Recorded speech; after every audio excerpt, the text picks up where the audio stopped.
Се забележува разлика во сообраќајот, но главното прашање е дали ќе се промени свеста кај луѓето или ќе продолжи секако во минатото.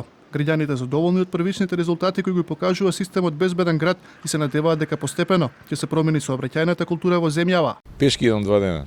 Пошто ме казнија неколку пати онака предупредувачка, али добро, требаше одамна да го воведат, ама не знам колку ќе издржи оваа работа.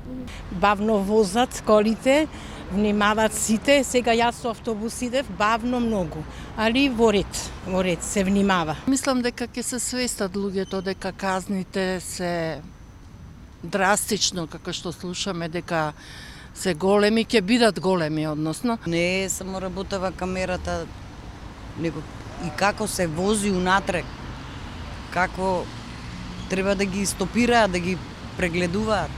Добре, има резултати. Сега баш бев тука присутен. Луѓето си чекаат. И колите, и луѓето. Од владата велат дека на првиот ден, откако стартуваше системот, регистрирани со околу 500 сообраќајни прекршоци. Неголемо пречекорување на брзината имало на патот Битола-Маково, каде 22 годишно момче возело со безмалку 140 км на час на место каде брзината е ограничена на само 60 км.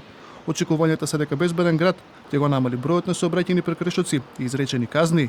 Вие сте тие кои што ги намаливте бројот на повредени лица во рамки на сообраќајни незгоди отприлика за околу 35% на територија на СВР Скопје и вие сте тие кои што го намаливте бројот на смртни случаи во рамки на настанати во рамки на сообраќајни незгоди од 11 на 4. Од вчера, опомените кои досега ги испраќаше МВР во пробниот период се заменија со казни за непрописно паркирање, брзо возење, поминување на црвено и управување на возило со неважачка регистрација.